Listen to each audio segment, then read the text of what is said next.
오늘 유튜브는 지금 이틀 뒤에 4.15 총선이 있잖아요. 그래서 4.15 총선 전에 제가 지금까지 이제 후보자 유세 그리고 사전선거 과정을 봐왔습니다. 저는 이번에 해외 동포로서 처음으로 면밀히 이 선거가 일어나는 과정을 보게 됐거든요. 보면서 저는 너무나 충격을 받았습니다. 해외 동포로서. 그래서 오늘 이 유튜브는 5가지 부정선거, 직접 부정선거가 아니고 간접 부정선거 사례를 제가 들고, 이것이 지금 이틀 뒤에 있을 4.15 총선에 직접 부정선거와 상당히 영향을 줄 수 있을 것이라는 염려에서 이 유튜브를 찍게 되었습니다. 제가 얘기하는 이 유튜브 내용은 모두 매스메디아 SN에서 발표된 것을 기초로 하는 것임을 알려드립니다. 첫 번째 부정선거는 간접 부정선거는 바로 투개표 조작입니다. 제가 10일 날 유튜브에서 동영상이 올려온 것을 봤어요. 이 동영상은 많은 분들이 보셨겠지만은 용인수지에서 일어난 일인데, 용인수지에서 사전선거 투표를 콜렉트해서 바구니에 집어넣어서 이것을 택배 트럭에 옮기고, 그리고 이것이 이제 용인수지 오피스 우체국으로 옮기는 과정을 제가 봤습니다. 저는 이 과정을 보면서 너무나 충격을 받았습니다. 어떻게 국민의 소중한 한 표 한 표가 이 바구니에 담겨서 경찰관이 있었지만 경찰관은 별로 어떤 건의가 없는 것 같았어요. 이것이 이제 사무실에 옮겨지고, 사무실에서 이것이 CCTV가 있는지 없는지 어떻게 이것을 우리가 확인할 수 있습니까? 그래서 이 바구니에 옮기는 자체가 바로 이거는 부정선거에 저는 시초라고 부정선거의 근거라고 생각합니다. 선거가 제가 이 동영상을 호주 정치인에게 보여줬어요. 그랬더니 호주 정치인이 완전히 경악을 하는 겁니다. 호주에서는 이런 경우 어떻게 되느냐 하면 투표에서 바로 밀봉을 합니다.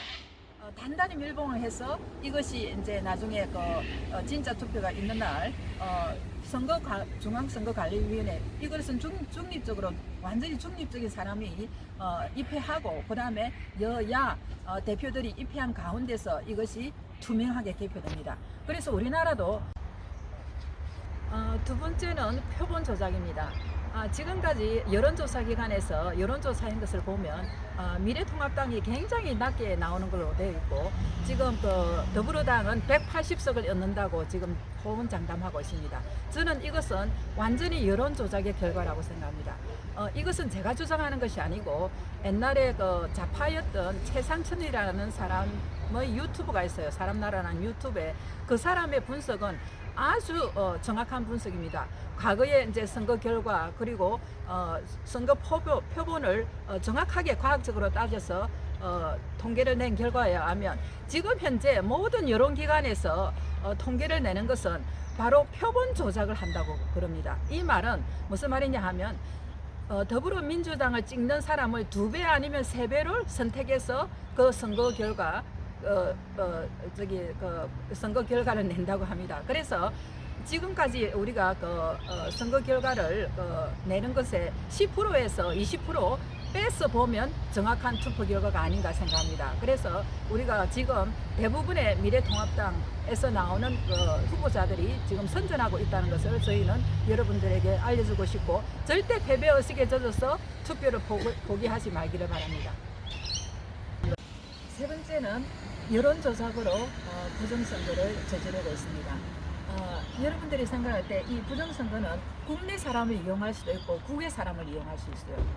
다르게 말하자면 중국인 그리고 일본의 저축민을 이용할 수 있는 거죠.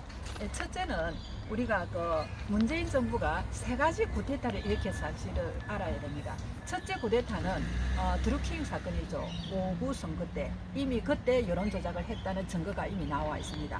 두 번째는 6.12 지방선거 때 이미 싱가포르 회담을 통해서 김정은을 초청하고 트럼프를 초청하고 해서 그때 많은 사람들이 여론조작에 넘어서 더불어민주당이 석권을 했죠. 그 다음에 마지막 쿠데타는 얼마 전에 4.1 플러스, 그 다음에 공수처법을 통과시켜서 지금 연동형 비례대표로 한 것이 바로 세 번째 쿠데타라고 볼 수 있습니다. 그래서 우리가 이제 국외 사람을 이용하는 경우에 이미 우리가 박근혜 대통령 탄핵 때 중국 유학생 6만 명을 이용했다는 그런 보도가 있었잖아요.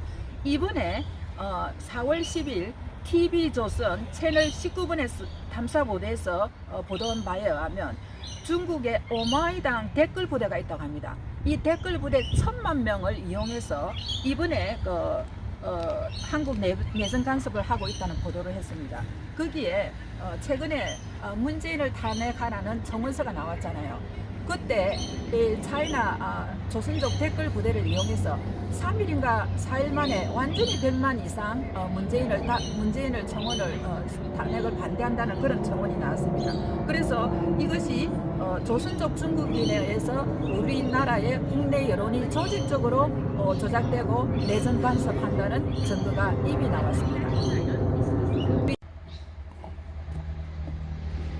네 번째는 여권 정치인과 그리고 공무원의 정치적 선거의 정치적 중립에 대한 위반 사례가 있습니다.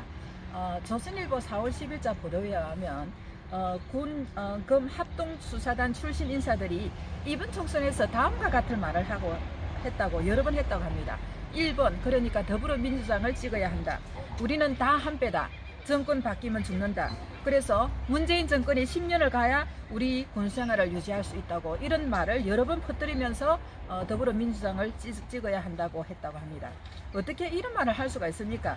지금 이 수사단은 여러분들이 아시다시피 2018년 7월 문재인 대통령 지시로 국군 기무사령부가 박근혜 대통령 탄핵 국면 사태에서 계엄령을 발동하라 했다는 내란 업무 사건을 수사하다가 증거가 없자 기소 중지 처분되었던 그런 조직입니다.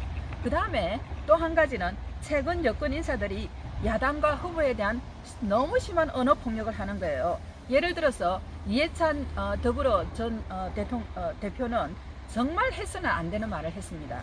이분은 통합당은 토착 외구, 천박하고 주책 없는 당, 82개 문신을 한 조폭당으로 막말했습니다.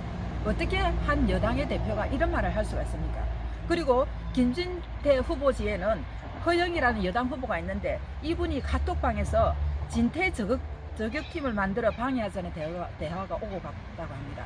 이것이 정말 있을 수 있는 일입니까? 정말 이것은 있을 수 없는 아프리카에서나 일어날 수 있는 이런 사건이라고 생각합니다. 다섯 번째는 야권 후보에 대한 테러입니다. 여러분들도 잘 아시다시피 지금 오세훈 후보에 대해서 많은 테러가 있었죠. 그리고 주광택 후보는 벽돌이 날라와서 그분이 거의 죽을 뻔했죠. 그 다음에 나경원 대표, 대학진보연합회 이런 세력들이 조직적으로 이런 야권에서 유력한 후보자를 상대로 이렇게 테러를 가하고 있습니다. 이 테러를 가하는데 경찰은 손방망이 처벌을 하고 제대로 이 범죄자들을 찾아서 처벌을 하지 않고 있습니다.